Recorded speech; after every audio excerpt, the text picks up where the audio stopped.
Hi friends, welcome back to Neha food stories. ഞാൻ ഷഹറൂബ ഷമീർ. ഞാൻ ഇന്നിപ്പോൾ ഇവിടെ വന്നിരിക്കുന്നത് തട്ടുകട സ്റ്റൈലുള്ള ഒരു പഴംപൊരി റെസിപ്പിയുമായിട്ടാണ്.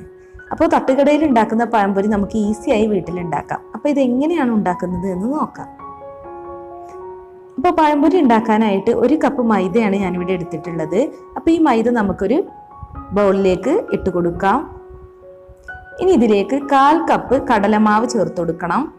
കടലമാവ് ചേർത്തെടുത്താൽ നമ്മുടെ പഴംപൊരിക്ക് നല്ല ടേസ്റ്റ് ആയിരിക്കും.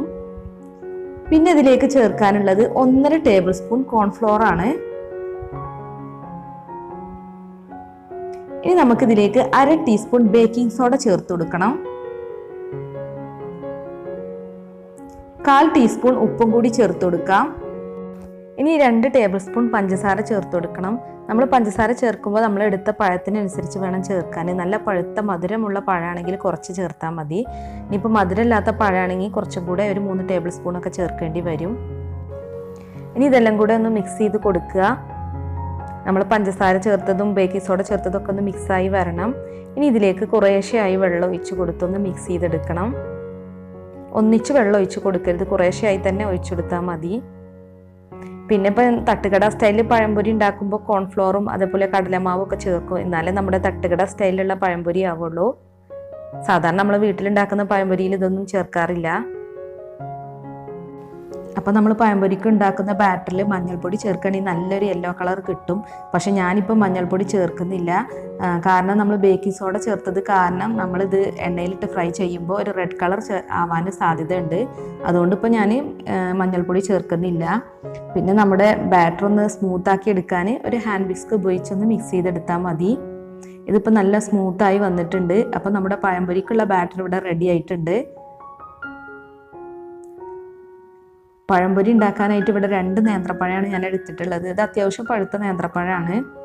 അപ്പോൾ ഒരു പഴം 3 പീസായിട്ടാണ് കട്ട് ചെയ്തിട്ടുള്ളത്. നീളത്തിലാണ് ഞാനിവിടെ കട്ട് ചെയ്തെടുത്തിട്ടുള്ളത്. ഇനിയിപ്പോൾ നിങ്ങൾക്ക് ചെറിയ പീസായി കട്ട് ചെയ്യണമെങ്കിൽ അങ്ങനെയും ചെയ്യാം. അപ്പോൾ നമ്മൾ കട്ട് ചെയ്ത് മാറ്റി വെച്ചിട്ടുള്ള നേന്ത്രപ്പഴം ഈ ബാറ്ററിലൊന്ന് മുക്കിങ്ങാണ്ട് നമുക്കിനി എണ്ണയിലിട്ടൊന്ന് ഫ്രൈ ചെയ്തെടുക്കാം. അപ്പോൾ ഞാനിവിടെ എണ്ണ ചൂടാക്കാൻ വെച്ചിട്ടുണ്ടായിരുന്നു. എണ്ണ നല്ല തിളച്ച് വന്നിട്ടുണ്ട്. അപ്പോൾ അതിലേക്ക് നമ്മുടെ പഴംപൊരി ഇട്ട് കൊടുക്കാം. കണ്ടോ, ഇത് നല്ലവണ്ണം പൊങ്ങി വരുന്നുണ്ട്. അപ്പോൾ ഒരു വശം ബ്രൗൺ നിറമായ നമുക്കിത് മറിച്ചിട്ട് കൊടുക്കാം. ഞാനിപ്പോൾ 3 പഴംപൊരി ഒരേ സമയത്ത് ഫ്രൈ ചെയ്തെടുക്കുകയാണ്. അപ്പോൾ ഗോൾഡൻ ബ്രൗൺ നിറമായ നമുക്കിതൊന്ന് മറിച്ചിട്ട് കൊടുക്കാം.